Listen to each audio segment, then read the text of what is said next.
Bonne semaine d'information, Madame, Monsieur, le journal. Voici les points. À la une de l'actualité, 2 personnes, dont l'inspecteur de police Réginald Lalo, ont été abattues le 24 juillet par le gang 400 Marozo dans une église à la Croix des Bouquets. À Cara 2, au moins 6 personnes ont été tuées dans une fusillade le 24 juillet. 17 migrants haïtiens ont péri dans le naufrage d'une petite embarcation dimanche au large des Bahamas.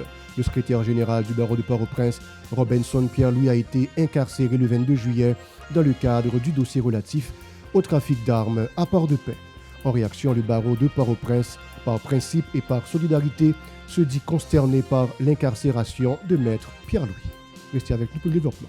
Si vous jugez que cette vidéo est intéressante, n'hésitez pas à liker et partager la vidéo. Et surtout, n'oubliez pas de vous abonner à cette chaîne et activer la cloche de notification pour ne pas louper aucune de nos vidéos. Comme annoncé en titre, Madame, Monsieur, la machine de l'insécurité poursuit sa course infernale dans la région métropolitaine de Port-au-Prince.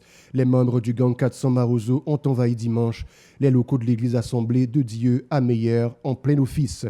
Ils ont ouvert le feu, tuant au moins 2 personnes, parmi elles l'inspecteur de police Réginald Lalo. Ce dernier appartenait à la 14e promotion de l'institution policière. Les malfrats ont emporté le corps du défunt après le crime. Par ailleurs, à Cara 2, au moins 6 personnes ont été tuées dans une fusillade le 24 juillet. Des blessés ont été également recensés.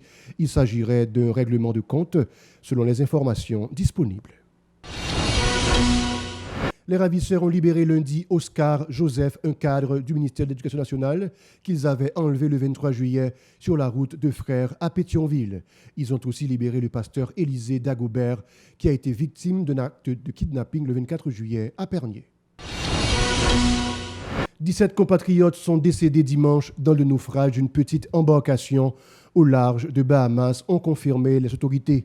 24 rescapés ont été secourus, a indiqué le gouvernement banaméen, ajoutant que le bateau de fortune entendait gagner les côtes des États-Unis d'Amérique à partir des Bahamas. Le chef du gouvernement, Ariel Henry, qui a confirmé ce drame, a appelé à la réconciliation nationale en vue d'adresser les problèmes qui font fuir les Haïtiens du pays. Le secrétaire général du barreau de Port-au-Prince, Robinson Pierre-Louis, a été écroué le 22 juillet dans le cadre du dossier de trafic d'armes et de munitions à Port-de-Paix. Trafic d'influence, suspicion de corruption, association de malfaiteurs et forfaiture sont les principaux chefs d'accusation retenus contre Robinson Pierre-Louis, qui est aussi le conseiller du ministre de la Justice et de la Sécurité publique. Il a été dénoncé par l'ex-chef du parquet de la juridiction de Port-de-Paix, Michelet Virgile. Maître Pierre-Louis aurait intervenu auprès de l'ex-commissaire du gouvernement pour obtenir la libération du propriétaire du bateau à bord duquel la cargaison d'armes et de munitions a été découverte et confisquée par la police, les agents douaniers. En réaction, le barreau de Port-au-Prince, par principe et par solidarité, se dit consterné par l'incarcération de Maître Pierre-Louis. Cette structure qui dénonce les conditions de l'arrestation de son secrétaire appelle à sa libération. Il convient de signaler le renvoi du directeur des affaires juridiques du ministère de la Justice, Fritz Aubourg, dans le cadre de ce dossier. L'avocat Marc-Antoine Maisonneuve invite les citoyens à se mobiliser contre l'insécurité alimentée par les gangs armés qui contrôlent le territoire national. Lors d'une conférence de presse lundi au local du Bureau des avocats internationaux BAI, l'homme de loi préconise la convergence de toutes les forces vives du pays en vue de trouver une issue à la crise sécuritaire. Il en a profité pour dénoncer l'implication des membres de la communauté internationale dans la situation haïtienne à travers le corps groupe.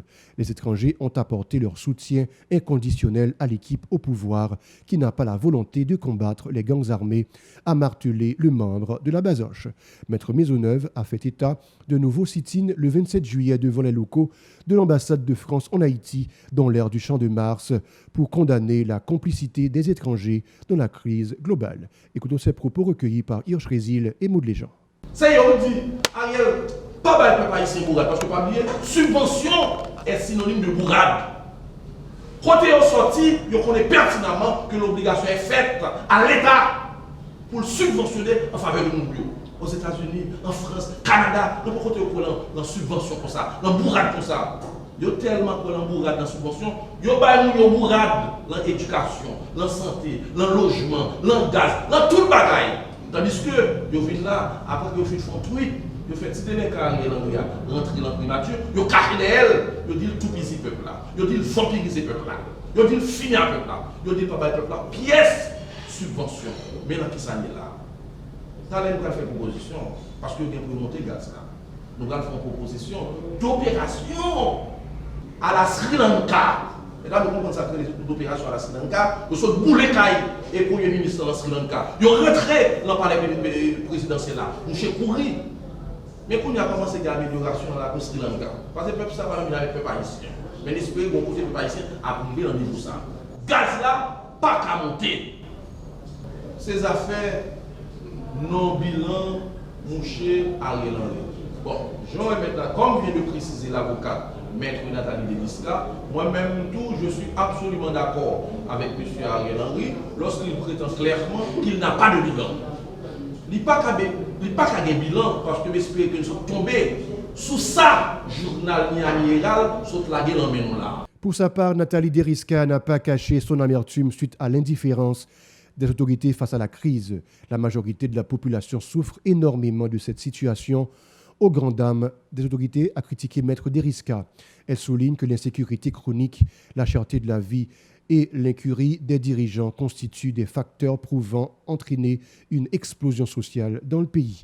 Elle appelle la gente féminine à s'engager dans la lutte pour chambouler la réalité sociopolitique et économique. Écoutons ses propos au micro de Maud Léjean. Que mesdames n'ont pas fait bataille, n'ont pas fait entrer dans la bataille, bien que nous vivons dans une société qui est machiste. Côté que les filles ont toujours peur, disent non, non, pas rentrer dans ça, parce que les filles n'ont pas de place dans la politique, n'ont pas de place de tel ou tel côté. Donc, moi, mon engagement, nous toujours là, je nous ai remarqué dans toute activité, tout côté. Je dis à moi là, non seulement nous allons annoncer quelques activités que l'espace de mobilisation nationale vient pour organiser dans cette semaine, qui c'est jeudi à vendredi, et d'autres en plus, nous allons inviter toutes femmes, toutes mesdames, toutes femmes voyantes, toutes filles, pour rejoindre nous dans la bataille là. Parce que l'homme là, l'homme dans l'activité, moi c'est moi pour moi qui là. Moi je me sens rase. Moi je dis mes amis, pourquoi leurs filles qui sont dans le pays, mes amis, pour ne pas jouer nos filles bon côté pour bataille avec nous. Regardez nos organisations, nos structures, à peine qu'il y a 2 filles, oui, pas 3, pas 4. Il y a plus de filles dans le pays. Pourtant, il y a plus de filles dans le pays que garçons. Mais malheureusement, mesdames, il n'y a pas de bataille. Pour commencer, nous, là, jeudi, c'est pour nous annoncer, j'aime te dire là, quelques activités que l'espace de mobilisation nationale pour organiser dans le jour qui vient là. Le dit dans le jour qui vient là, c'est jeudi à vendredi. Nous allons organiser un sit-in pour devant l'ambassade de France. Là, nous connaissons que c'est l'ambassade de France, l'ambassade occidentale. Là, nous dit ambassade occidentale, c'est l'ambassade qui est plus riche. Présent à cette conférence de presse, le docteur Franz Large a indiqué qu'il est lui aussi victime de la dégradation du climat sécuritaire, arguant que sa résidence a été attaquée par des inconnus armés.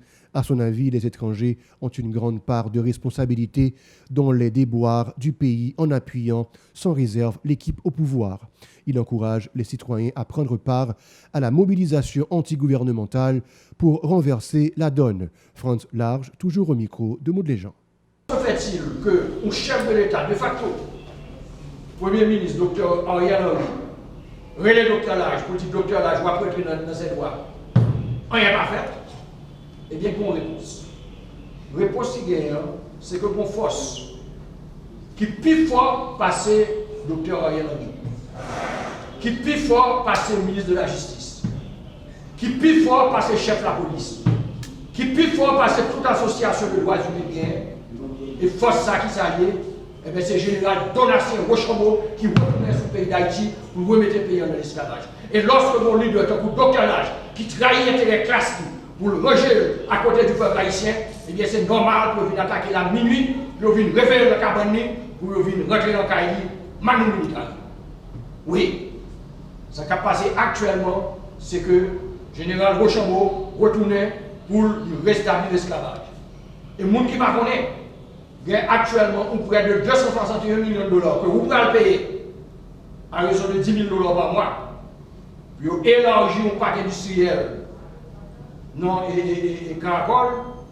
Et puis pendant ce temps, c'est l'argent à faire avec salaire minimum, et puis c'est nous-mêmes qui payons ça. C'est seulement lorsqu'un gouvernement reste avec que le vagabondage ça fait. Actuellement, on n'en a pas là. Il y a un problème avec le Dr Lage, parce que le Dr Lage c'est le seul, ou l'une des rares, qui dit la vérité au peuple haïtien. Et qui ça la vérité? Mais vérité ça, c'est qui monde qui a tué Jovenel Moïse. Et c'est nous qui nous dit. Vérité ça, c'est qui rôle pour voir ça. Pour voir ça pour seul rôle. C'est pour permettre l'insécurité fleurir, pour permettre une élection tête chargée fleurie. Plusieurs centaines de citoyens ont foulé le macadam le 23 juillet dans la commune de Jean Rabel, dans le département du Nord-Ouest, en vue de continuer de réclamer justice et réparation pour les victimes du massacre perpétré en 1987 sur des paysans par des sbires au service de l'oligarchie. L'ex-général des anciennes forces armées d'Haïti assurait la présidence du pays au moment de ce drame qui avait coûté la vie à 139 personnes. 35 ans après, les manifestants ont dénoncé le silence des différents dirigeants qui se sont succédés au pouvoir sur ce dossier. Ici prend fin Madame, Monsieur Info Pacifique. Suivez-nous sur l'application radio-pacifique.com et sur Play TV chaîne 95 et depuis la France sur Free, la chaîne 434.